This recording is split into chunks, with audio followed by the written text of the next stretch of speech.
اس میں لوہے کی مضبوط سلاخیں لگی تھیں۔ کھڑکی سے باہر سڑک کے کنارے دوسرے مکانات دکھائی دے رہے تھے۔ یہ 2 منزلہ تھے اور ان سب میں گیلریاں تھیں، لیکن یہ سب گیلریاں بھی سنسان پڑی ہوئی تھیں، کہیں کوئی شخص نظر نہیں آ رہا تھا۔ بعض مکانوں کے نچلے حصوں میں دکانیں تھیں، مگر وہ بند تھیں۔ خدا جانے یہ کیسی گلی ہے، فردوسی نے میمونہ سے مخاطب ہو کر کہا، جو اٹھ کر اس کے پاس آ کھڑی ہوئی تھی۔ ایسا لگتا ہے یہاں کوئی رہتا ہی نہیں ہے، لیکن کچھ ہی دیر کے بعد انہیں معلوم ہو گیا کہ یہاں تو بہت لوگ رہتے ہیں۔ کسی نے کمرے کا دروازہ باہر سے کھولا۔ ایک عورت اندر آئی۔ وہ الماس نہیں تھی، بلکہ ایک خوبصورت نوجوان لڑکی تھی۔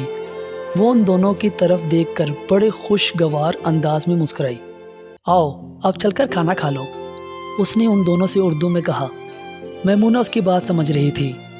دونوں لڑکیاں اس کے ساتھ کمرے سے باہر آ گئیں۔ وہ لڑکی انہیں اپنے ساتھ ایک دوسرے کمرے میں لے آئی۔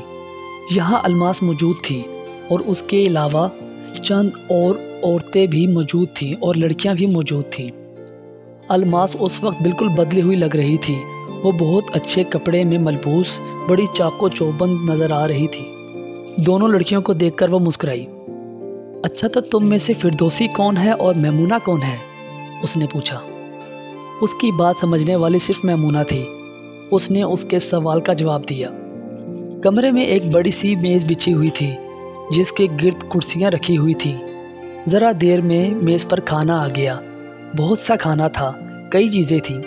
الماس نے دونوں لڑکیوں کو کھانے کی میز پر بلایا۔ دونوں لڑکیاں بہت بھوکی تھیں۔ خوب اچھی طرح کھاؤ، الماس نے ان دونوں سے کہا۔ یہاں کسی چیز کی کمی نہیں ہے، تم لوگ تو بہت بھوکی ہوگی۔ وہاں جو دوسری عورتیں موجود تھیں وہ ان دونوں کو بڑی تجسس اور گہری نظروں سے دیکھ رہی تھیں اور آپس میں ان کے بارے میں شاید باتیں بھی کر رہی تھیں۔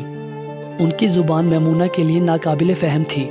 لو کباب کھاؤ، اچانک ان خوبصورت اور جوان عورتوں میں سے ایک کبابوں کی پلیٹ میمونہ کی طرف بڑھاتے ہوئے اردو میں کہا۔ میمونہ اس کی بات فوراً سمجھ گئی۔ فردوسی نے ابھی اندازے سے اس کی بات میں سمجھ لی۔ فردوسی نے بھی اندازے سے اس کی بات سمجھ لی۔ کھانا بہت اچھا تھا اور وافر مقدار میں تھا، لیکن دونوں لڑکیاں بڑی پریشان تھیں۔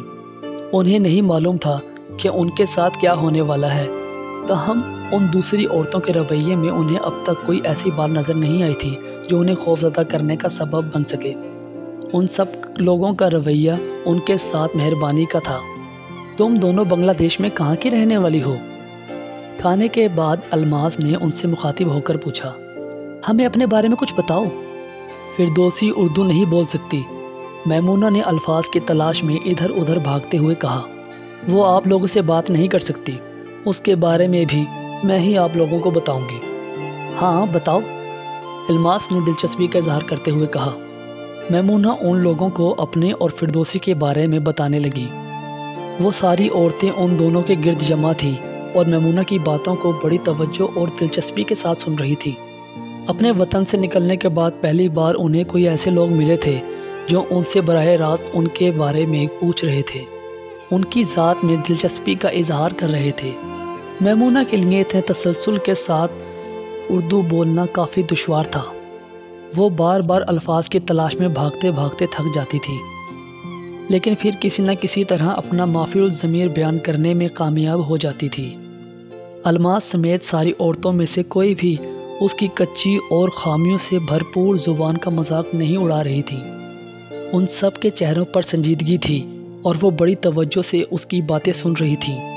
میمونہ نے اپنی تیسری ساتھی ماجدہ کا بھی ذکر کیا اور بتایا کہ اسے اور فردوسی کو اب ماجدہ کے بارے میں کچھ نہیں معلوم۔ ہم لوگ اپنے گھر واپس جانا چاہتے ہیں۔ اپنی بات ختم کرنے کے بعد میمونہ نے رحم طلب نظروں سے الماس کی طرف دیکھتے ہوئے کہا، آپ اچھے لوگ ہیں، ہمیں ہمارے گھر واپس پہنچا دیجیے۔ تمہارا گھر تو اب بہت پیچھے رہ گیا ہے بیٹی، الماس نے قدرے توقف کے بعد بڑے ٹھہرے ہوئے لہجے میں اس سے کہا۔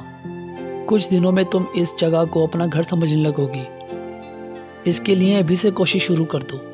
میمونہ اس کی بات کا مطلب پوری طرح سے نہیں سمجھ سکی تھی، لیکن اس نے مزید کچھ نہیں کہا۔ اب تم لوگ اپنے کمرے میں جاؤ اور آرام کرو، الماس نے کہا، اور گھبراؤ مت، یہاں تمہیں کوئی تکلیف نہیں ہوگی۔ ایک لڑکی نے، جس کا نام جیسا کہ انہیں بعد میں معلوم ہوا گلنار تھا، انہیں دوبارہ اسی کمرے میں پہنچا دیا۔ یہ کون سی جگہ ہے؟ میمونہ نے ہمت کر کے گلنار سے پوچھا۔ اور تم لوگ آپس میں کون سی زبان بولتی ہو؟ یہ اردو تو نہیں ہے؟ یہ اردو نہیں، یہ پنجابی ہے، گلنار نے مسکرا کر کہا۔ تم اردو تو اچھی خاصی بول لیتی ہو، ہمارے ساتھ رہو گی تو پنجابی بھی سیکھ جاؤ گی۔ یہاں کی زبان پنجابی ہی ہے، مگر سارے ہی لوگ اردو پوری طرح سمجھتے اور بول سکتے ہیں۔ پنجابی۔ میمونہ کو اسکول کے درسی کتاب میں پاکستان کے بارے میں پڑھی ہوئی معلومات یاد آ گئی۔ پاکستان میں 4 صوبے ہیں، جن میں سے سب سے بڑا صوبہ پنجاب ہے، جہاں پنجابی زبان بولی جاتی ہے۔ تو اب وہ پنجاب میں تھی، پنجابی زبان بولنے والوں کے صوبے میں، مگر یہ لوگ تو اردو بھی اتنی اچھی طرح بولتے تھے۔ گلنار کے جانے کے بعد وہ دونوں فرش پر لیٹ گئیں۔ پیٹ بھر کر کھانا کھا لینے کے بعد ان پر غنودگی طاری ہو رہی تھی اور آنکھیں خود بخود بند ہوئے جا رہی تھی۔ پھر وہ بڑی دیر تک سوتی رہیں۔ پہلے فردوسی کی آنکھ کھلی اور اس کا پہلا احساس یہ تھا کہ دن کی پراسرار خاموشی غائب ہو چکی ہے اور نیچے گلی سے طرح طرح کے شور کی ملی جلی آوازیں سنائی دے رہی ہیں۔ یہ کچھ عجیب قسم کی آوازیں تھیں، ان میں کچھ طبلوں کی آوازیں بھی شامل معلوم ہوتی تھیں۔ اس نے میمونہ کو بھی جگا دیا اور پھر وہ دونوں آ کر کھڑکی میں کھڑی ہو گئیں۔ باہر کا منظر تو اب بالکل ہی بدل چکا تھا۔ گلی میں بہت سے لوگ چل پھر رہے تھے، جتنی بھی دکانیں تھیں وہ سب کھل چکی تھیں اور ان میں دکاندار اور گاہک موجود تھے۔ ان کے بالکل سامنے جو مکان تھا، اس کے بالائی منزل میں گیلری میں 2 نوجوان عورتیں کھڑی ہوئی تھیں جو خوب بنی ٹھنی تھیں۔ آس پاس کے کئی گیلریوں میں ایسی ہی بنی ٹھنی عورتیں نظر آ رہی تھیں اور ان کے پیچھے موجود کمروں میں سے طبلوں کی بے ترتیب آوازیں بھی سنائی دے رہی تھیں۔ نیچے سے گزرنے والے لوگ گیلریوں میں کھڑی ہوئی عورتوں کو دیکھ کر مسکرا رہے تھے اور اشارے کر رہے تھے۔ عورتیں بھی جواباً مسکرا رہی تھیں۔ فردوسی اور میمونہ کے لیے یہ سب کچھ بہت ہی حیرت انگیز اور نیا تھا۔ وہ کم سن لڑکیاں تھیں اور عورت کے اس روپ سے واقف نہیں تھیں۔ ان کے گاؤں میں اس قسم کی جگہ وجود نہیں رکھتی تھی، لیکن وہ اس قسم کے معلومات سے بالکل نابلند بھی نہیں تھی اور انہوں نے اس قسم کی جگہوں کے بارے میں سن رکھا تھا۔ دونوں ہی گاؤں میں بعض ایسی عورتیں موجود تھیں جن کے بارے میں کچھ ایسی باتیں مشہور تھیں جو ناپسندیدہ تھیں۔ لڑکیوں کو یہ بھی معلوم تھا کہ ان باتوں کا تعلق مردوں سے تھا۔ اب وہ اس قسم کی بہت سی عورتوں کو یہ ناپسندیدہ حرکات کرتے ہوئے دیکھ رہی تھی۔ وہ اب عمر کے اس حصے میں تھی جہاں ہر لڑکی ہر معلومات رکھتی ہو۔ میمونہ نے فردوسی سے پوچھا، یہ عورتیں گیلری میں کھڑی ہو کر کیا کر رہی ہیں؟ یہ عورتیں شاید گانے بجانے کا کام کرتی ہیں، فردوسی نے کہا۔ اس وقت گلنار ان کے کمرے میں داخل ہوئی۔ گلنار کا حلیہ اس وقت اس قدر بدلا ہوا تھا کہ وہ ایک نظر میں بھی اسے پہچان نہ سکی۔ اس نے بہت عمدہ اور خوب بھڑکیلا لباس پہن رکھا تھا اور بہت میک اپ کر رکھا تھا۔ اس کے بال بالکل نئے طریقے سے بندھے ہوئے تھے جو بہت اچھے لگ رہے تھے۔ دونوں لڑکیاں گلنار کی اس خوبصورتی کو دیکھ کر دنگ رہ گئیں۔ انہیں گلنار کا یہ نیا روپ بہت اچھا لگا، مگر اس کے ساتھ ہی ان کے دلوں میں گلنار کی طرف سے ایک خوف آمیز تجسس بھی تھا۔ گلنار نے یہ سب کچھ کیوں کیا تھا؟ میں تمہیں کیسی لگ رہی ہوں؟ گلنار نے ان دونوں کی طرف دیکھتے ہوئے مسکرا کر پوچھا۔ اس کی بات صرف میمونہ سمجھ سکتی تھی۔ بہت اچھی، میمونہ نے آہستہ سے جواب دیا۔ اس کی سمجھ میں نہیں آیا کہ وہ اس کے علاوہ اور کیا کہے۔ ذرا سی دیر کے بعد انہوں نے دیکھا کہ صرف گلنار ہی نہیں بلکہ دوسری عورتیں بھی بالکل نئے حلیے میں نظر آ رہی تھیں۔ وہ سب کی سب بہت اچھے اچھے کپڑے میں ملبوس تھیں اور انہوں نے بہت سے زیور بھی پہن رکھے تھے۔ جیسے جیسے شام ڈھلتی گئی ویسے ویسے اس جگہ میں رونق کا اضافہ ہوتا گیا، یہاں تک کہ یہ سارا منظر نامہ ہی بالکل بدل گیا۔ اب تو یہ جگہ پہچانی نہیں جاتی تھی۔ کوٹھے پر مردوں کی آمد شروع ہو گئی اور پھر دوسرے کمرے سے طبلے کی تھاپ، گھنگروں کی جھنکار اور عورتوں کے گانے کی آوازیں آنے لگیں۔ یہ آوازیں صرف الماس کے کوٹھے پر نہیں گونج رہی تھیں بلکہ آس پاس کے تقریباً تمام کوٹھوں سے یہ آوازیں آ رہی تھیں۔ دونوں لڑکیاں دم بخود یہ منظر دیکھ رہی تھیں اور اس صورتحال کی ساری باریکیوں سمجھنے کی کوشش کر رہی تھی۔ وہ رات ان دونوں بچیوں کی زندگی کی ایک یادگار رات تھی۔ اس رات انہوں نے ایک ہی جست میں بہت سارا لمبا سفر طے کر لیا تھا۔ ایک ہی رات میں ان کے مشاہدے اور تجربے میں زبردست اضافہ ہو چکا تھا۔ رات کو نہ جانے کب تک کیا کچھ ہوتا رہا۔ الماس نے آ کر ان دونوں سے کہا تھا کہ وہ سو جائیں۔ وہ دونوں اس کمرے میں تھیں اور الماس نے ان کو سختی سے تاکید کر رکھی تھی کہ وہ بلا ضرورت اپنے کمرے سے باہر نہ نکلیں۔ اگلے دن وہ دونوں صبح کو اگرچہ خاصی دیر سے بیدار ہوئیں، مگر اس رات بھی سارے گھر میں ہی نہیں، سارے علاقے میں سناٹا تھا۔ ایسا ہی سناٹا جیسا کل اس وقت تھا جس دن انہیں یہاں لایا گیا تھا۔ وہ دونوں ہاتھ منہ دھونے کے لیے کمرے سے نکلی تو انہوں نے دیکھا زینے کی طرف کھلنے والے دروازے میں ایک بڑا سا تالا لگا ہوا ہے۔ دونوں واپس اپنے کمرے میں آ گئیں اور پھر جاگتی رہیں، یہاں تک کہ دوپہر ہو گئی اور دوپہر سے ذرا پہلے ہی گھر میں کاروبار زندگی شروع ہو گیا۔ چند روز میں ہی لڑکیوں کی سمجھ میں سب کچھ آ گیا کہ وہ کس جگہ آن پہنچی ہیں۔ انہیں اب یہاں سے نکلنے کا کوئی راستہ نظر نہیں آ رہا تھا۔ وہ یہاں سے بھاگ بھی نہیں سکتی تھی۔ اول تو یہ تقریباً ناممکن تھا۔ گھر میں عورتوں کے علاوہ 2 مرد بھی رہتے تھے جو کوٹھے کی پوری نگرانی کرتے تھے۔ دوسرا یہ کہ اگر وہ بھاگنے میں کامیاب ہو بھی جاتی تو کہاں جاتی؟ ان کے لیے یہ ایک اجنبی جگہ تھی جہاں کے لوگ اجنبی زبان بولتے تھے۔ وہ کسی سے ٹھیک سے بات بھی نہیں کر سکتی تھی۔ اس روز دوپہر کے کھانے کے بعد الماس نے ان دونوں سے مخاطب ہو کر کہا، بنگالی لوگ تو گانے بجانے کے بہت شوقین ہوتے ہیں، تم دونوں کو گانا آتا ہے؟ مجھے زیادہ نہیں، لیکن فردوسی کو بہت اچھا گانا آتا ہے، میمونہ نے کہا، لیکن وہ صرف بنگالی زبان کے ہی گانے گا سکتی ہے۔ ہاں تو کیا ہوا؟ الماس نے جلدی سے کہا، اس سے کہو کہ ہمیں بنگال زبان میں کوئی گانا سنائے۔ فردوسی کو بنگالی کے بہت سے گیت آتے تھے جنہیں وہ اپنے وطن میں دوسری لڑکیوں کے ساتھ مل کر گایا کرتی تھی۔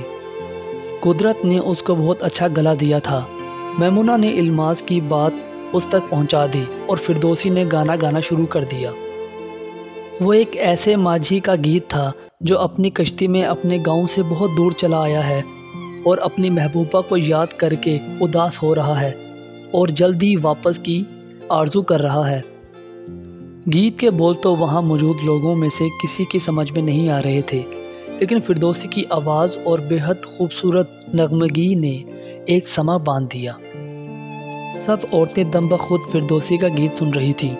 واہ واہ واہ واہ! گیت ختم ہونے پر الماس نے نہایت پرمسرت لہجے میں کہا، ہمارے کوٹھے پر آج تک کوئی بنگالی گیت نہیں گایا گیا۔ فردوسی وہ پہلی لڑکی ہے جس نے بنگالی گیت سنایا اور ہمارا جی خشک کر دیا۔ اسے اگلے ہی دن استاد محبوب خان نے دونوں بنگالی لڑکیوں کو گانا سکھانا شروع کر دیا۔ دن میں کئی گھنٹے ان سے ریاض کروایا جاتا۔ وہ گانا بھی سیکھ رہی تھیں اور زبانیں بھی سمجھتی جا رہی تھی۔ ایک ہی نغمے کے بعد فردوسی کو خوب سجا بنا کر شام کے وقت گانے کی محفل میں شریک کیا گیا۔ اس نے بنگالی میں 2 گیت گائے۔ سازندوں نے بھی اس کا خوب ساتھ دیا اور تماشائی نے کافی رقمیں لٹائیں۔ الماس کی خوشی کا ٹھکانہ نہیں تھا۔ ایک ہفتے کے بعد میمونہ کو بھی اس محفل میں شامل کر دیا گیا تھا۔ آواز تو اس کی بھی بہت اچھی تھی اور استاد نے مشق کرا کے اسے بھی اچھا خاصا گانا سکھا دیا تھا۔ اب وہ دونوں ہی لڑکیاں شام کو تماشائیوں کے سامنے بنگالی گانے گاتی۔ وہ اب سازوں کے ساتھ بھی بہت اچھا گا سکتی تھیں۔ حاضرین ان کے گانے سے بہت محظوظ ہوتے تھے۔ یہ ان کے لیے بالکل نئی چیز تھی۔ جلد ہی تم دونوں کو نعت سکھانے کا بھی بندوبست کر دوں گی، ایک رات الماس نے ان دونوں سے کہا۔ میمونہ تو پہلے ہی اس کی بات سمجھ لیتی تھی۔ اب تو فردوسی بھی اردو اور پنجابی کے کافی الفاظ سیکھ چکی تھی۔ چند دنوں کے بعد ایک استاد دونوں بچیوں کو نعت سکھانے کے لیے آنے لگا۔ اب انہیں موسیقی کے ساتھ رقص کی بھی تعلیم دی جا رہی تھی۔ انہیں وہاں رہتے ہوئے کوئی 2 ماہ کا عرصہ گزر چکا تھا۔ اس عرصے کے دوران وہ اس ماحول کے عادی ہو گئی تھیں اور ان کے پاس اس کے علاوہ کوئی چارہ بھی نہیں تھا کہ وہ ایسی فضا اور ایسی زندگی کا ایک حصہ بن جاتی۔ اپنے تمام صدمات، محرومیوں اور دکھ درد کے باوجود وہ خود بخود مکینکی انداز میں اس نئی زندگی میں ڈھلتی جا رہی تھی۔ انہوں نے ابھی تماش بینیوں کے سامنے آ کر ناچنا شروع نہیں کیا تھا۔ وہ ابھی ناچ کی تعلیم حاصل کر رہی تھی اور اس کی مشق کرتی رہتی تھی۔ انہیں یہاں رہنے سہنے کی، کھانے پینے کی کوئی تکلیف نہیں تھی۔ یہاں بے حد عمدہ، مہنگے اور لذیذ کھانے کھائے جاتے تھے اور ان دونوں کو بھی ان میں برابر کا شریک کیا جاتا تھا۔ اتنے اچھے کھانے اور اتنی وافر مقدار میں انہوں نے اس سے پہلے کبھی نہیں کھائے تھے۔ پھل وغیرہ بھی کافی آتے تھے۔ ان کے لیے نئے نئے اور عمدہ لباس تیار کروائے گئے تھے۔ اتنے قیمتی کپڑے تو انہوں نے پہلے کبھی نہیں پہنے تھے۔ 2 ماہ کے بعد ایک دن وہاں 2 عورتیں ایک آدمی کے ساتھ آئیں۔ ان میں سے ایک عورت تو تقریباً الماس کی ہم عمر تھی اور دوسری کوئی 20-22 برس کی نوجوان عورت تھی۔ ایک آدمی بھی ان کے ساتھ آیا تھا۔ وہ درمیانہ عمر کا بہت مضبوط قد کاٹ کا آدمی تھا۔ الماس نے ان تینوں کو میمونہ اور فردوسی سے بھی ملوایا۔ کوٹھے کے دیگر لوگ تو ان آنے والوں کو پہلے سے ہی جانتے تھے۔ یہ الماس آپا کی بہن ہے، گلنار نے فردوسی اور میمونہ کو بتایا۔ ان کا نام گوہر ہے اور ان کے ساتھ ان کی بیٹی زمورد ہے۔ یہ لوگ لاہور میں رہتے ہیں، چند روز کے لیے یہاں مہمان ہیں۔ اور ان کے ساتھ جو آدمی ہے وہ کون ہے؟ میمونہ نے گلنار سے پوچھا۔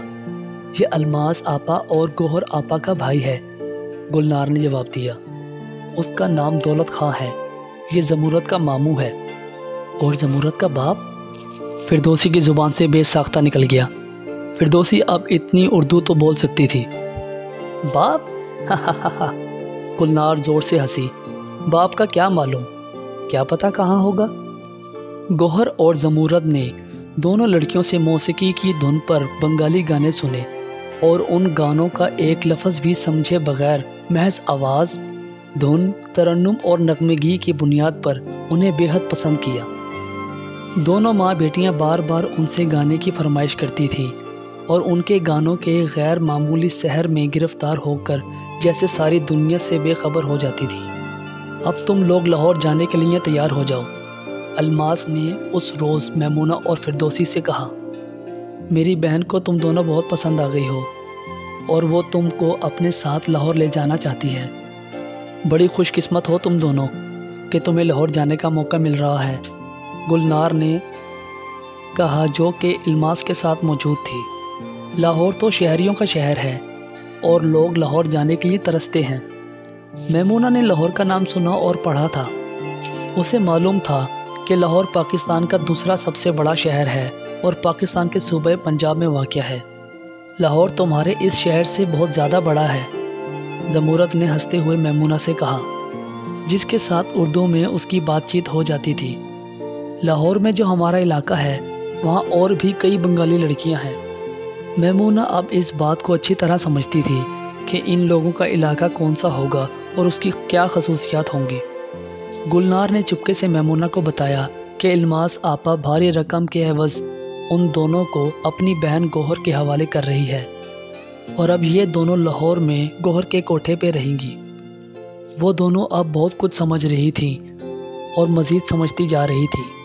انہیں ان کے وطن سے پکڑے جانے کے بعد اب تک نامعلوم کتنے لوگ ان کے بدلے کتنی رقم حاصل کر چکے تھے اور نہ جانے کتنے لوگ کتنی مزید رقم حاصل کرنے والے تھے۔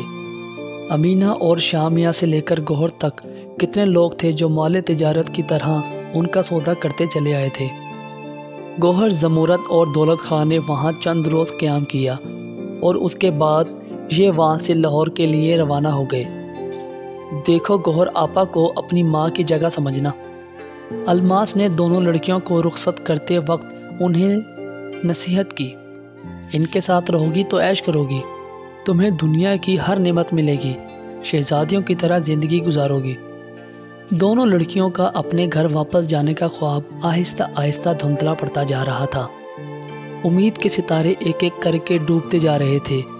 زندگی نے ان کو ایسی اجنبی شاہراہوں پر دھکیل دیا تھا جن کے بارے میں وہ کچھ نہیں جانتی تھی۔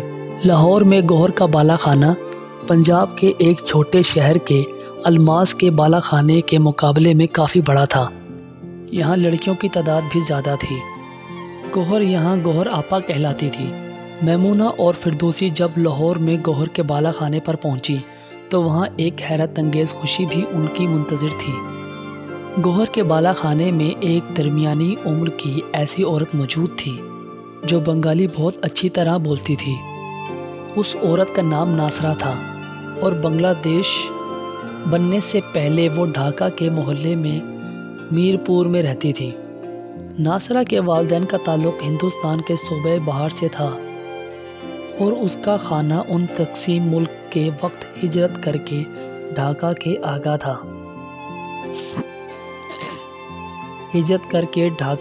تھا۔ ناصرہ ڈھاکہ میں ہی پیدا ہوئی تھی۔ اس کا شوہر منیر رکشہ چلاتا تھا۔ 1971 کے ہنگاموں کے دوران منیر اور اس کا بیٹا مارے گئے۔ دور کے ایک رشتہ دار غلام حسین نے ناصرہ کی مدد کی اور وہ اسے اپنے ساتھ لے کر کراچی آ گیا جہاں اس کے کچھ رشتہ دار موجود تھے۔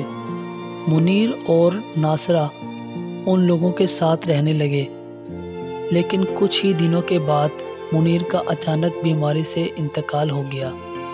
ناصرہ نے ایک فیکٹری میں نوکری کر لی۔ وہاں ایک سپروائزر اسے شادی کا جھانسا دیکھ کر لاہور لے آیا اور پھر اسے جسم فروشی کے بازار میں فروخت کر کے غائب ہو گیا۔ تب سے ناصرہ اس دنیا کا ایک حصہ بن گئی۔ اس کی مادری زبان تو اردو تھی، لیکن وہ بہترین بنگالی بولتی تھی۔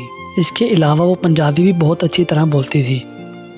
میمونہ اور فردوسی کو پاکستان کی سرزمین پر ایک پہلی ایسی ہستی ملی تھی جو ان کی زبان بول سکتی تھی۔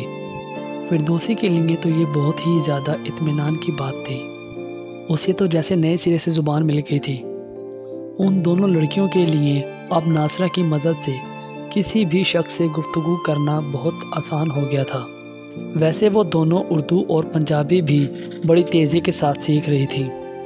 میمونہ تو پہلے سے تھوڑی بہت اردو جانتی تھی اور اب اس میں اضافہ ہوتا جا رہا تھا۔ گوہر کے کوٹھے پر پہنچنے کے بعد دونوں لڑکیوں کی رقص اور موسیقی کی تعلیم کا سلسلہ ایک بار پھر شروع ہو گیا۔ یہاں دوسرے لوگ تھے، لیکن کاروبار وہی تھا۔ کاروبار کے تقاضے اور ضروریات وہی تھیں، صرف چہرے بدلے ہوئے تھے۔ باقی تو سب کچھ ویسا ہی تھا جیسا کہ اس سے پہلے والے شہر میں تھا۔ دونوں لڑکیاں محفلوں میں گانے گاتی تھیں، اگرچہ وہ زیادہ تر بنگالی گیت ہی گاتی تھیں، لیکن اب انہوں نے اردو اور پنجابی کے بھی کئی گیت سیکھ لیے تھے اور انہیں بڑی عمدگی کے ساتھ گاتی تھیں۔ چند ماہ کے بعد گوہر نے ان سے تماش بینوں کے ساتھ رقص بھی کروانا شروع کر دیا۔ وہ رقص میں اچھی خاصی مہارت حاصل کر چکی تھی۔ دیکھتے ہی دیکھتے 1 سال کا عرصہ گزر گیا۔ وہ دونوں اب گوہر کے کوٹھے کا ایک حصہ بن چکی تھی۔ اس روز میمونہ محفل میں بنگالی گانا گا رہی تھی اور اس نے حاضرین کو مسحور کر دیا تھا۔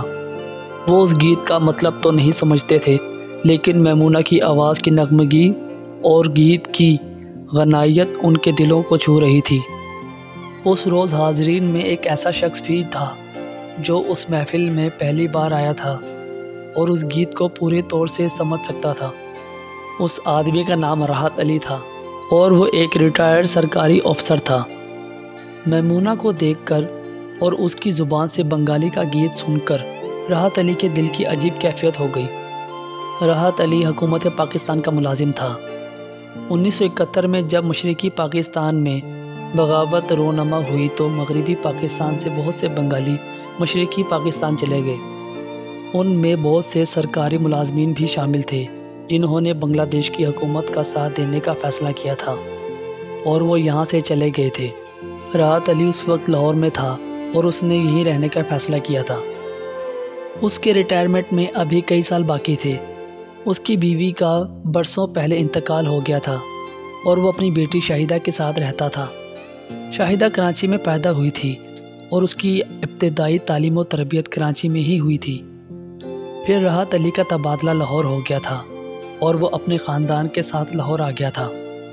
بیوی کے انتقال کے بعد راحت علی نے اپنی ماں کے اصرار کے باوجود دوسری شادی نہیں کی۔ اسے شاہدہ دنیا کی ہر چیز سے زیادہ عزیز تھی اور وہ اسے سوتیلی ماں کا دکھ نہیں دینا چاہتا تھا۔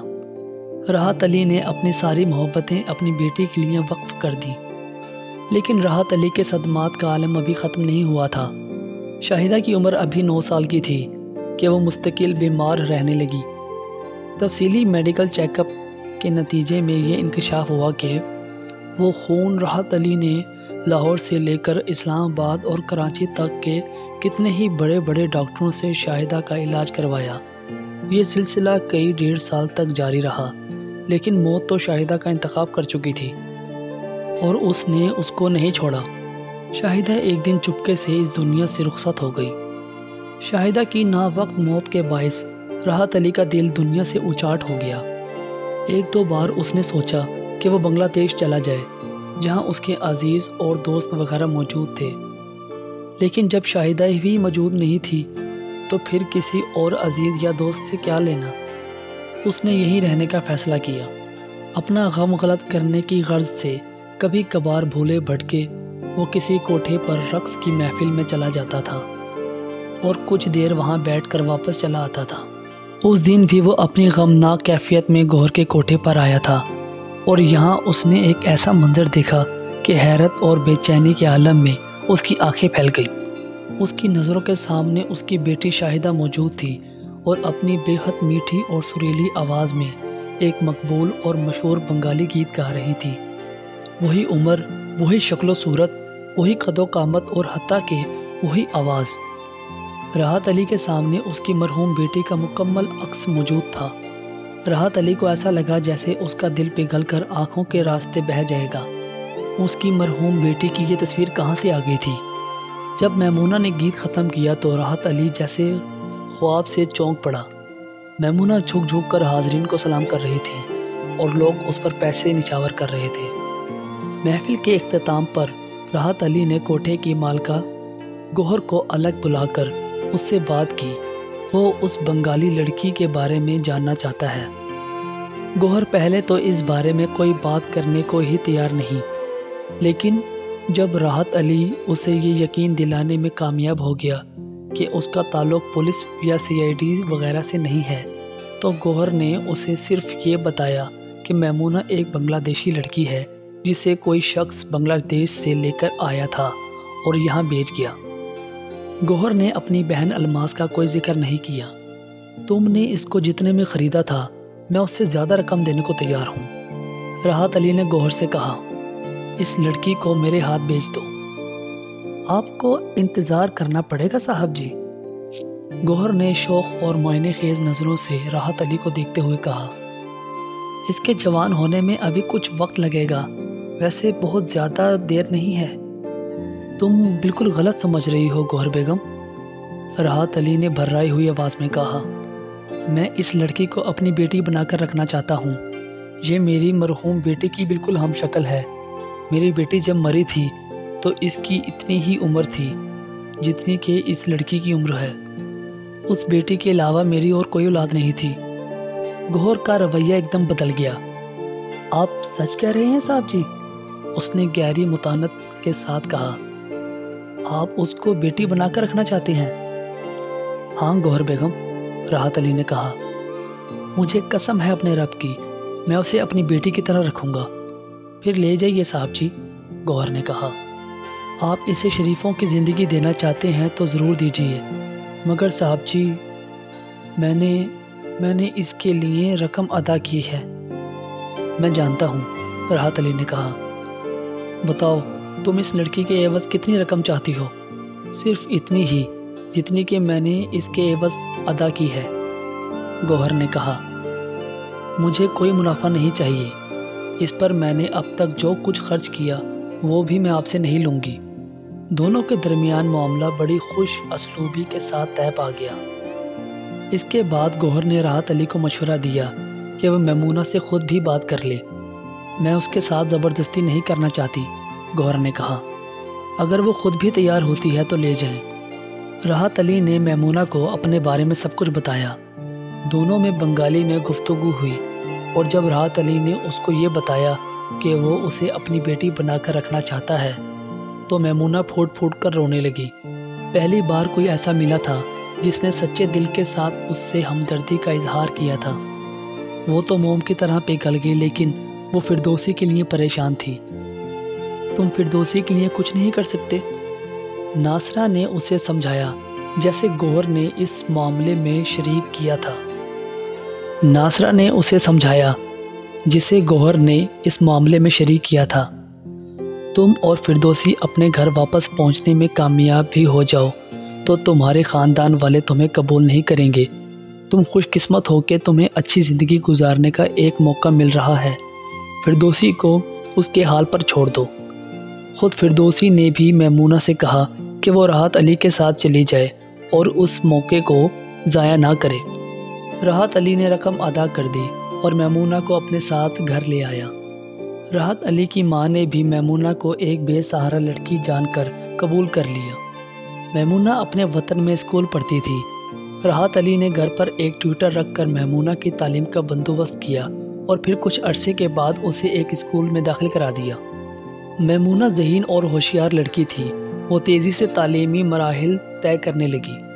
راحت علی جب میمونہ کو اپنے گھر لے کر آیا تھا تو اس وقت اس نے اس کو یہ بات اچھی طرح سمجھا دی تھی کہ اب اسے اپنے ماضی سے اپنا رشتہ توڑنا ہوگا۔ اب تم میری بیٹی ہو، اس نے کہا۔ اس جگہ کو ہمیشہ کے لیے بھول جاؤ جہاں سے تم آئی ہو۔ اس جگہ سے اور وہاں کے لوگوں سے اب تمہارا کوئی تعلق نہیں ہے۔ نہ تم وہاں کسی سے ملنے جاؤ گی اور نہ وہاں سے کوئی تم سے یہاں ملنے کے لیے آئے گا۔ اس جگہ کے بارے میں سب کچھ اس طرح بھول جاؤ جس طرح انسان کسی برے اور بھیانک خواب کو بھول جاتا ہے۔ میمونہ کو اس جگہ سے کوئی دلچسپی نہیں تھی، لیکن اسے فردوسی کا ساتھ چھوڑ جانے کا بہت ملال تھا۔ تاہم ایک نئی زندگی کے حصول کے لیے اسے کوئی قیمت تو ادا کرنی ہی تھی۔ ماجدہ کا ساتھ تو پاکستان کی سرحد میں آنے کے بعد ہی چھوٹ گیا تھا۔ اب فردوسی کا ساتھ بھی چھوٹ گیا، لیکن اس کے ساتھ ہی بہت سے نئے رشتے بھی استوار ہونے لگے تھے۔ راحت علی اس سے اس قدر پیار کرتا تھا کہ اگر اس کی سگی بیٹی بھی ہوتی تو شاید وہ اسے اتنی محبت نہ کرتا جتنی اس سے کرتا تھا۔ اسکول میں بہت سی لڑکیاں میمونہ کی دوست بن گئی تھیں۔ میمونہ نے میٹرک پاس کر کے انٹر میں داخلہ لے لیا۔ وہ نرسنگ کا کورس کرنا چاہتی تھی۔ اسے نرسنگ کے پیشے سے ہمیشہ سے دلچسپی رہی تھی۔ راحت علی نے اس کی خواہش کا احترام کیا اور اسے ایک اعلیٰ درجے کے نرسنگ انسٹیٹیوٹ میں داخلہ دلوا دیا تھا۔ میمونہ نے بڑی کامیابی کے ساتھ نرسنگ کی ٹریننگ کی تکمیل کی اور اس کے فوراً ہی بعد اسے ایک بڑے ہسپتال میں ملازمت مل گئی۔ گزرنے والے ان طویل برسوں کے دوران میمونہ نے کبھی بھول کر بھی اس علاقے میں قدم نہیں رکھا جہاں سے راحت علی اسے لے کر آیا تھا۔ اسے فردوسی بہت یاد آتی تھی اور اسے ملنے کے لیے اس کا جی بری طرح تڑپتا تھا، لیکن وہ جانتی تھی کہ اب اس طرف رخ کرنا اس کے لیے بہت نقصان دہ ہوگا۔ فردوسی خود بھی اس سے ملنے کے لیے نہیں آ سکتی تھی۔ راحت علی نے گوہر کو اچھی طرح سمجھا دیا تھا کہ کوٹھے کا کوئی بھی شخص کبھی بھی اس کے گھر کا رخ نہ کرے۔ میمونہ کو فردوسی کے علاوہ اگر وہاں کا کوئی اور شخص یاد آتا تو وہ ناصرہ تھی، جس نے ان دونوں لڑکیوں کی بہت مدد کی تھی۔ جس ہسپتال میں میمونہ نے ملازمت کی وہاں ظہیر احمد نامی ایک نوجوان ڈاکٹر کام کرتا تھا۔ ظہیر احمد کی ماں بنگالی اور باپ پنجابی تھا۔ ظہیر احمد بنگالی خوب بول لیتا تھا، بلکہ اس کی مادری زبان بنگالی ہی تھی، اور وہ لاہور کے ان لوگوں میں ایک جانی پہچانی شخصیت تھا جن کا تعلق کسی نہ کسی طور پر بنگال سے تھا اور جو بنگالی بولتے تھے۔ ڈاکٹر ظہیر احمد اور راحت علی ایک دوسرے کو بہت اچھی طرح جانتے تھے، بلکہ ہسپتال میں میمونہ کو نوکری دلانے میں ڈاکٹر ظہیر احمد نے ان کی بہت مدد کی تھی۔ ڈاکٹر ظہیر احمد راحت علی کی منہ بولی بیٹی میمونہ سے بھی خوب واقف تھا۔ میمونہ نے جب ہسپتال میں کام کرنا شروع کیا تو رفتہ رفتہ وہ اور ڈاکٹر ظہیر احمد ایک دوسرے کے قریب آتے گئے۔ ڈاکٹر ظہیر احمد وہ پہلا نوجوان تھا جس نے میمونہ کے دل میں ایسے جذبات کو ابھارا تھا جن سے میمونہ پہلے کبھی واقف نہ تھی۔ ڈاکٹر ظہیر کی پرشوق نگاہوں نے میمونہ سے وہ سب کچھ کہہ دیا جو میمونہ خود بھی سننا چاہتی تھی۔ ڈاکٹر ظہیر احمد کے والدین انتقال کر چکے تھے اور وہ اپنے کچھ رشتہ داروں کے ساتھ رہتا تھا جو کافی عرصے سے اس پر یہ زور دے رہے تھے کہ وہ شادی کر لے۔ ڈاکٹر ظہیر احمد بھی اب خود اپنا گھر بسا لینا چاہتا تھا اور اس کے لیے میمونہ سے بہتر اور کوئی لڑکی نہیں ہو سکتی تھی۔ راحت علی کو تو اس رشتے پر کوئی اعتراض نہیں تھا۔ اس کے لیے یہ بہت خوشی کی بات تھی کہ اس کی منہ بولی بیٹی کو اتنا اچھا شوہر مل رہا تھا۔ ڈاکٹر ظہیر احمد اور میمونہ کی شادی ہو گئی۔ ڈاکٹر ظہیر احمد نے اپنے رشتہ داروں کا گھر چھوڑ دیا اور ایک علیحدہ گھر لے کر میمونہ کے ساتھ رہنے لگا۔ میمونہ کی شادی کے کچھ ہی عرصے کے بعد راحت علی کی ماں کا انتقال ہو گیا تھا اور اب راحت علی بالکل اکیلا تھا۔ میمونہ اور اس کے شوہر دونوں نے راحت علی سے کہا کہ وہ ان کے ساتھ چل کر رہے۔ راحت علی اس کے لیے تیار نہیں تھا، لیکن ان دونوں کے بہت زیادہ زور دینے پر بالآخر وہ تیار ہو گیا اور ان کے ساتھ رہنے لگا۔ راحت علی میمونہ کی شادی کے بعد کوئی 3 سال تک زندہ رہا۔ وہ ہائی بلڈ پریشر اور ہائپر ٹینشن کا شکار ہو گیا۔ ظہیر احمد اور میمونہ نے اس کا بہترین علاج کروایا۔ ظہیر احمد تو خود ڈاکٹر تھا، لیکن راحت علی کا وقت آ چکا تھا۔ وہ ایک روز دنیا سے رخصت ہو گیا۔ ہماری ایک بیٹی ہے جو 5 سال کی ہے، میمونہ نے اپنی طویل داستان کو سمیٹتے ہوئے کہا۔ میں نے تمہیں اپنے بارے میں سب کچھ بتا دیا ہے، اب تم اپنے بارے میں بتاؤ۔ تم پر کیا کیا گزری اور تم کہاں کہاں سے ہو کر یہاں پہنچی؟ یہ ایک بہت مشکل معاملہ تھا۔ ماجدہ میمونہ کی طرح خوش قسمت نہیں تھی کہ اسے ایک شوہر مل جاتا جس کے ساتھ وہ زندگی گزار سکتی۔ وہ تو 3 بچوں کی ماں تھی اور ان سب کے باپ الگ الگ تھے۔ اس نے اپنی داستان کو اختصار کے ساتھ بیان کرتے ہوئے کراچی میں موسیٰ کالونی میں اپنے قیام اور شریف الدین کے ساتھ اپنے نکاح اور سمینہ کی پیدائش کا ذکر کیا۔ شریف الدین بیشتر زمینداروں کی طرح ایک اوباش زمیندار تھا۔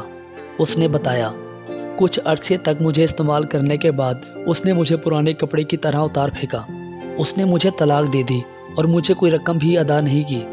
ماجدہ نے آگے کے واقعات مختصر اور محتاط انداز میں بیان کیے۔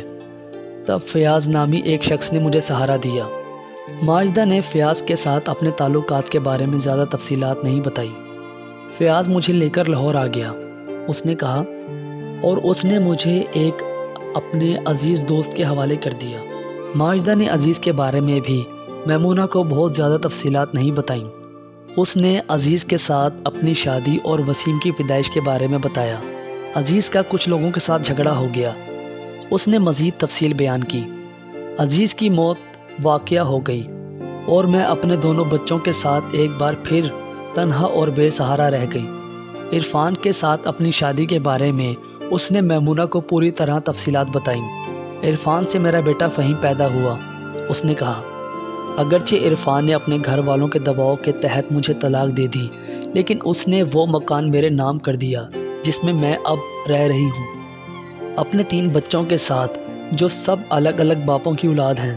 ماجدہ نے اپنی داستان حیات بیان کرتے وقت اس وقت کا خاص خیال رکھا تھا کہ اس نے اپنے بارے میں جو کچھ اپنے بچوں کو بتایا ہے اس سے کوئی انحراف نہ کرے۔ کتنے دکھ سہے ہیں تم نے ماجدہ، میمونہ نے غمگین آواز میں کہا، مگر خدا کا شکر ہے کہ اب تم ایک مطمئن زندگی گزار رہی ہو۔ ہم دونوں نے اتنی بہت سی باتیں کر لیں، مگر ابھی بھی کتنا کچھ کہنا سننا باقی ہے۔ 16 برسوں کے دکھ درد چند گھنٹوں میں تو بیان نہیں ہو سکتے۔ ہاں میمونہ، ماجدہ نے تھکی ہوئی آواز میں کہا، اور اب میں چلوں گی۔ میں اب خود تمہارے گھر آؤں گی، میمونہ نے کہا۔ بہت دیر کے لیے آؤں گی، سارے دن کے لیے آنا، ماجدہ نے کہا۔ تم سے بہت ساری باتیں کرنا ہے۔ 16 برس کے بعد مجھے کوئی ایسا شخص ملا ہے جس کے ساتھ میں اپنے ماضی میں سفر کر سکتی ہوں، جو میرے دکھ درد سمجھ سکتا ہے۔ ماجدہ کی آواز بھرانے لگی اور اس کی آنکھوں میں آنسو آ گئے۔ تم بھی میرے لیے میرے بچپن کا واحد حوالہ ہو، میمونہ نے گلوگیر آواز میں کہا۔ جب سے میرا وطن مجھ سے چھوٹا ہے، تب سے اب تک اس سرزمین سے تعلق رکھنے والے کسی شناسا سے میری کبھی ملاقات نہیں ہوئی۔ میں نہیں جانتی کہ میرے گھر والوں پر کیا بیتی اور اب وہ کس حال میں ہیں۔ تم ایک باعزت، صاف ستھری اور خوشحال زندگی گزار رہی ہو، ماجدہ نے کہا۔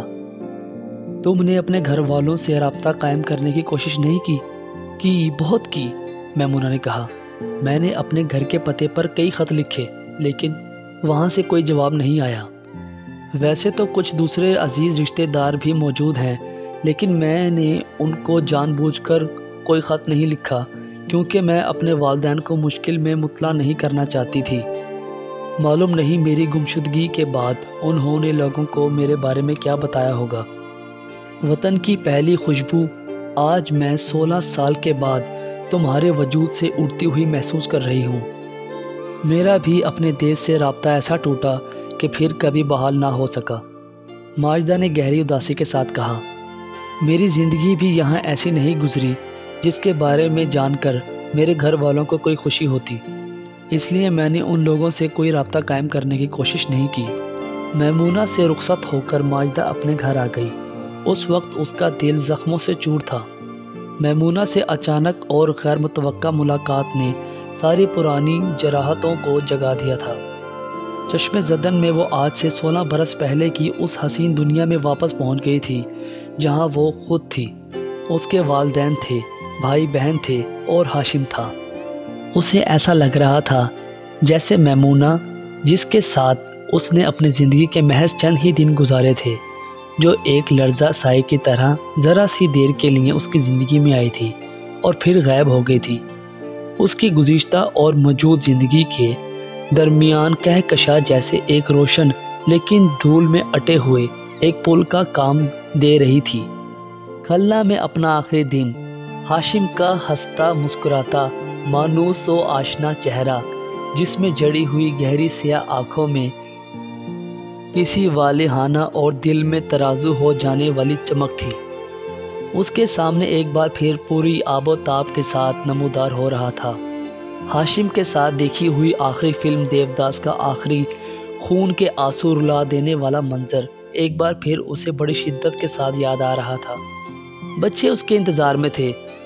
اسے خلاف معمول کافی دیر ہو گئی تھی۔ سمینہ دونوں چھوٹے بچوں کو سنبھالے ہوئے تھی جو ماں کے بغیر کافی بے چین ہو رہے تھے۔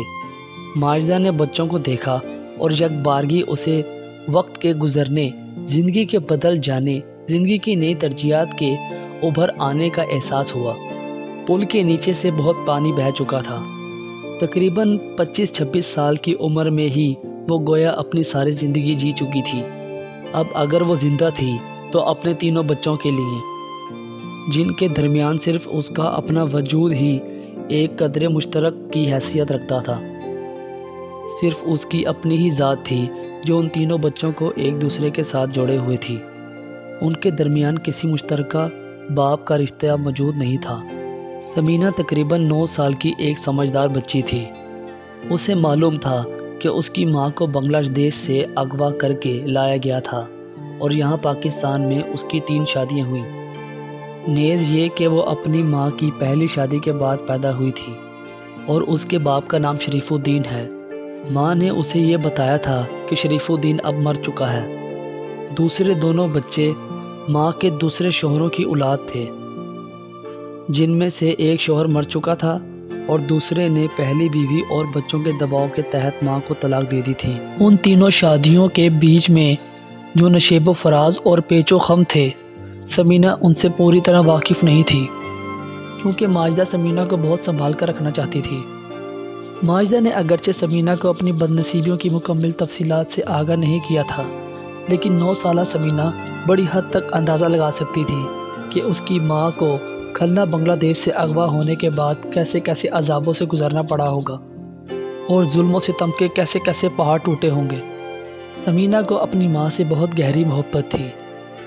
وہ اپنی ماں کو ایک مظلوم لیکن بہت بہادر عورت سمجھتی تھی، جس نے زندگی کی نامہربانیوں اور عذاب ناکیوں کا بڑی حوصلہ مندی کے ساتھ مقابلہ کیا تھا۔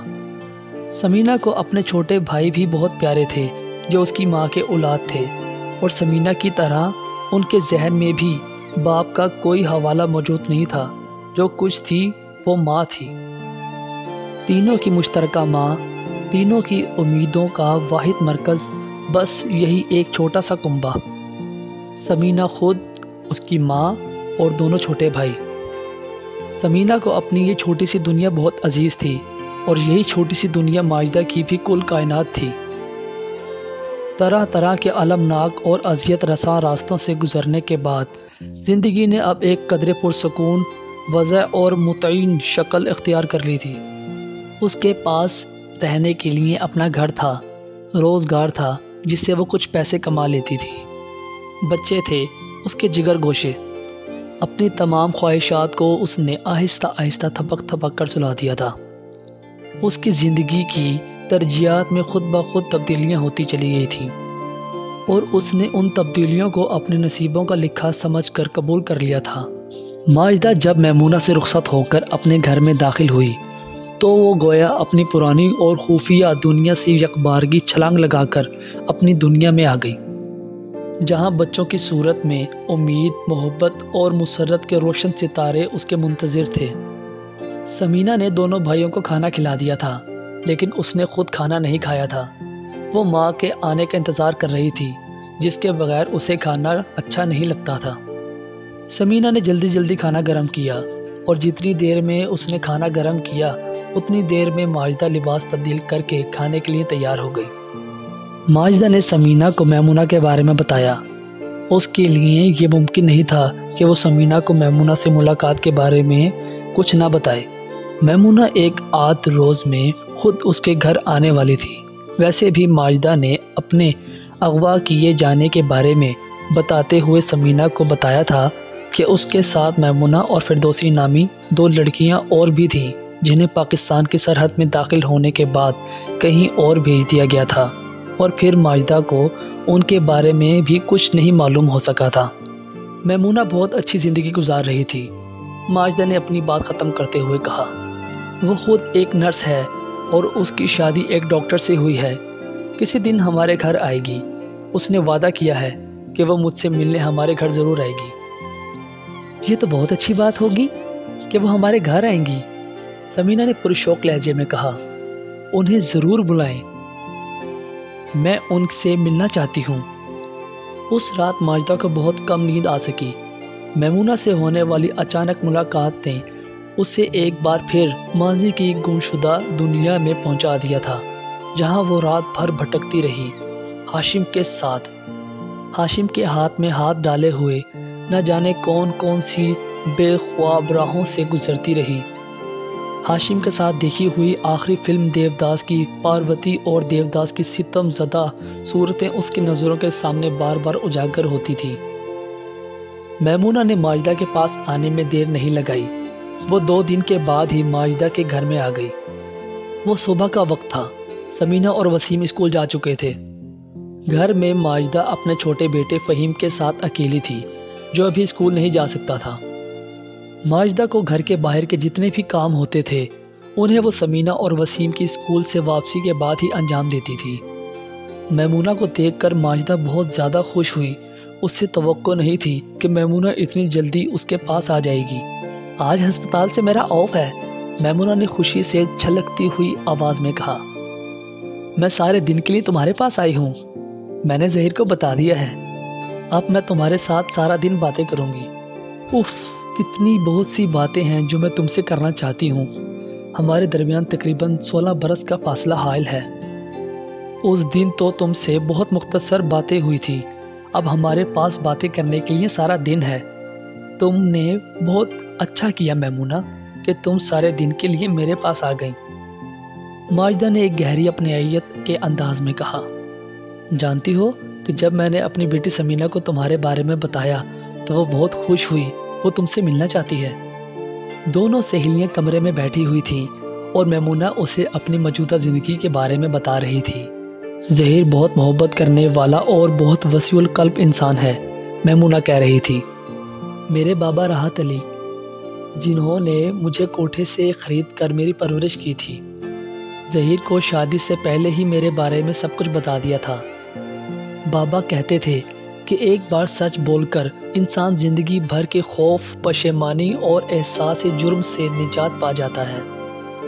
ظہیر نے میرے بارے میں سب کچھ جاننے کے بعد ہی مجھے قبول کیا تھا اور مجھ سے شادی کا فیصلہ کیا، اور شادی کے بعد سے ہم لوگ مثالی زندگی گزار رہے ہیں۔ تم اپنی خوش قسمتی پر جتنا بھی ناز کیوں نہ کرو کم ہے، ماجدہ نے آہستہ سے کہا۔ خدا کا شکر ہے کہ تمہاری زندگی برباد ہونے سے بچ گئی اور تم اپنا گھر آباد کر کے سکون سے رہ رہی ہو۔ اور اب میں تمہارے بارے میں جاننا چاہتی ہوں ماجدہ، میمونہ نے کہا۔ اس روز تم نے مجھے مختصر سا بتایا تھا کہ تمہاری 3 شادیاں ہوئی تھی اور تمہارے تینوں بچے الگ الگ شوہروں کی اولاد ہیں۔ اب ذرا مجھے ان حالات کے بارے میں تفصیل سے بتاؤ۔ میں نے اصل میں سارے واقعات تمہیں تقریباً بتا ہی دیے تھے، ماجدہ نے ایک ٹھنڈی سانس بھر کر کہا۔ بہرحال اب تم تفصیل جاننا چاہتی ہو تو میں تمہیں بتاتی ہوں۔ ماجدہ نے میمونہ کو موسیٰ کالونی کے بارے میں تفصیل سے بتایا۔ ان لوگوں نے مجھے کراچی لا کر موسیٰ کالونی کے ایک گھر میں رکھا تھا۔ ماجدہ نے میمونہ کو تفصیلات بتائی۔ پھر میری لا علمی میں مجھ سے نکاح نامے پر دستخط کروا کے ایک زمیندار سے میرا نکاح کرا دیا اور قیمت وصول کر لی۔ شناختی کارڈ کے فارم کے بہانے مجھ سے نکاح نامے پر دستخط لے لیے۔ وہ زمیندار مجھے بہاول نگر لے آیا۔ سمینہ اس کی بیٹی ہے۔ آگے کے واقعات بیان کرنے میں اگرچہ ماجدہ نے خاصی تفصیل سے کام لیا، لیکن اس نے اپنی کہانی کا اصل ڈھانچہ وہیں رہنے دیا جو وہ اس سے پہلے بیان کر چکی تھی۔ وہ اس راز کو ہرگز اپنی زبان پر لانا نہیں چاہتی تھی کہ اس کا کوئی بھی بچہ کسی ایسے شخص کی اولاد ہے جس کے ساتھ اس کی شادی نہیں ہوئی تھی۔ اس کے ساتھ جو کچھ ہونا تھا وہ ہو چکا تھا، لیکن اب اسے اپنے بچوں کو بچانا تھا۔ ان کو ایک باعزت زندگی گزارنے کا حق ضرور ملنا چاہیے تھا۔ عرفان ایک نیک دل انسان تھا، ماجدہ نے اپنی طویل گفتگو ختم کرتے ہوئے کہا۔ بے شک اس میں اتنا حوصلہ نہیں تھا کہ وہ اپنے بیوی بچوں کے خلاف کوئی مزاحمت کر سکتا، اور اسی لیے اس نے ان کے دباؤ میں آ کر مجھے طلاق دے دی، لیکن ساتھ ہی اس نے یہ مکان میرے نام کر دیا اور اس طرح اپنے بیٹے کی بڑی حد تک مدد کی۔ وقت گزرنے کے ساتھ ساتھ اس مکان کی قیمت میں برابر اضافہ ہوتا جا رہا تھا۔ تمہیں پاکستان میں رہتے ہوئے 16 سال سے زیادہ عرصہ گزر گیا، تم نے شناختی کارڈ تو بنوا لیا ہوگا؟ میمونہ نے پوچھا۔ تم اب تو پاکستانی شہری ہو؟ مجھے نہیں معلوم کہ میں کہاں کی شہری ہوں، ماجدہ نے گہری اداسی کے ساتھ جواب دیا۔ لیکن میرے پاس پاکستان کا شناختی کارڈ موجود ہے۔ عرفان نے جب مجھ سے شادی کی تھی تو اس وقت اس نے میرا شناختی کارڈ بنوا دیا تھا اور میرے دونوں بچوں کا رجسٹریشن بھی ہو گیا۔ اس وقت میں نے پہلی بار شناختی کارڈ بنوانے کا فارم دیکھا۔ میرا شناختی کارڈ صرف میری ہی نہیں، عرفان کی بھی ضرورت تھا۔ کیا تمہیں مادھو پور میں اپنے گھر والوں کے بارے میں کچھ خبر ہے؟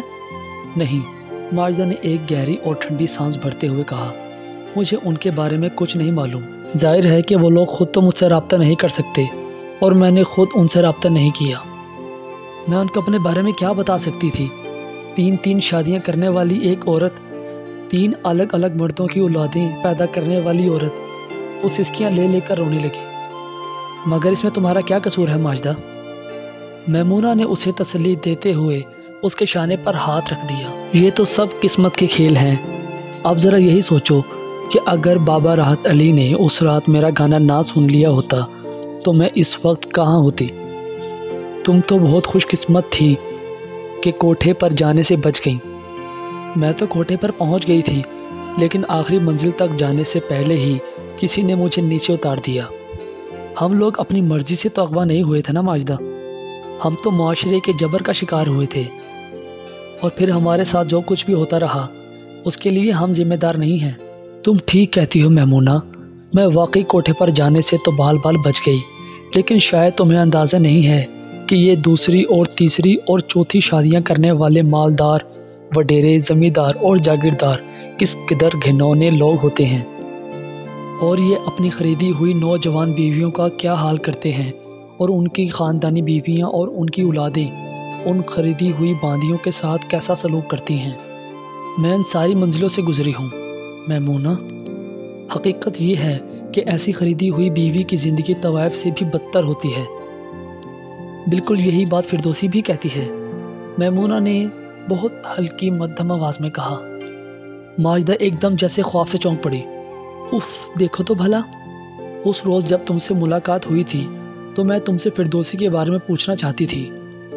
اس کے بارے میں جاننے کا بھی مجھے بہت اشتیاق تھا، لیکن ہماری گفتگو کے دوران اتنا وقت ہی نہیں ملا کہ میں تم سے فردوسی کے بارے میں پوچھ سکتی۔ تو اب ذرا اس کے بارے میں بھی کچھ بتاؤ، وہ کہاں ہے، کیسی ہے، کیا تمہاری اس سے کبھی ملاقات ہوئی ہے؟ ماجدہ نے ایک ہی سانس میں بہت سارے سوالات کر ڈالے۔ وہ فردوسی کے بارے میں جلد سے جلد سب کچھ معلوم کر لینا چاہتی تھی۔ فردوسی اسلام آباد میں ہے، میمونہ نے زمین کی طرف دیکھتے ہوئے نظریں جھکا کر بہت دھیمے لہجے میں کہا، اسلام آباد میں؟ ماجد نے سوالیہ انداز میں اس کی بات دہرائی، تو کیا اس کی بھی کہیں شادی ہو گئی؟ نہیں، میمونہ نے کہا، اس کی شادی نہیں ہوئی ہے، وہ اسلام آباد میں کاروبار کرتی ہے۔ یہ تو بہت اچھی بات ہے کہ وہ خود اپنا کام کرتی ہے۔ تمہاری اس سے ملاقات ہوتی رہتی ہے کیا؟ کوٹھے سے علیحدہ ہونے کے بعد میری اس سے ایک بار ملاقات ہوئی تھی اسلام آباد میں، میمونہ نے کہا، آج سے کوئی 2 سال پہلے۔ اچھا، مجھے اس کے بارے میں کچھ بتاؤ، ماجدہ نے اشتیاق ظاہر کرتے ہوئے کہا۔ ہاں، ابھی ہمارے پاس کافی وقت ہے، میمونہ نے کہا، میں تمہیں فردوسی کے بارے میں بتا سکتی ہوں۔ اس نے بتانا شروع کر دیا۔ راحت علی جب میمونہ کو کوٹھے سے خرید کر اپنے گھر لے آیا تو اس کے ساتھ ہی میمونہ کی زندگی میں ایک زبردست انقلاب آ گیا۔ میمونہ کو یہ سب کچھ بہت اچھا لگا۔